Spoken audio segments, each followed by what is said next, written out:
अस्सलामु अलैकुम वरहमतुल्लाहि वबरकातुहू। बिस्मिल्लाहिर्रहमानिर्रहीम। नहमदुहू व नुसल्ली अला रसूलिहिल करीम, अम्मा बाद। मोहतरम नाजरीन, अब्दुल हफीज़ मालूम करते हैं कि आतिफ़ीन नाम रखना लड़की का कैसा है और इस नाम के माना और मतलब क्या है। क्या आतिफ़ीन बच्ची का नाम रखा जा सकता है या नहीं?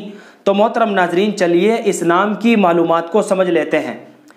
तो मोहतरम नाजरीन, अरबी कवाइद की रूह से बच्ची का आतिफ़ीन नाम रखना दुरुस्त नहीं है, क्योंकि आतिफ़ीन ये जमा का सीगा है, ये एक से ज़ायद के लिए इस्तेमाल होता है आतिफ़ीन। और अगर आपको अपनी बच्ची का नाम रखना ही है तो आतिफ़ीन की बजाय आतिफ़ा नाम रखा जाए, आइन के साथ आतिफ़ा नाम रखा जाए। और आतिफ़ा नाम का माना है शफ़क़त करने वाली।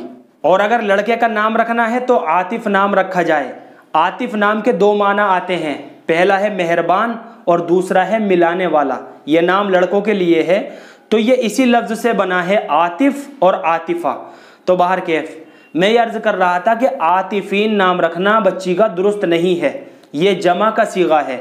अगर बच्ची का नाम रखना है तो फिर आतिफ़ा नाम रखा जाए और लड़के का नाम रखना है तो फिर आतिफ़ नाम रखा जाए। अल्लाह से दुआ है कि अल्लाह हमें दीन की सही समझ नसीब फरमाए। फ़क़त वस्सलाम।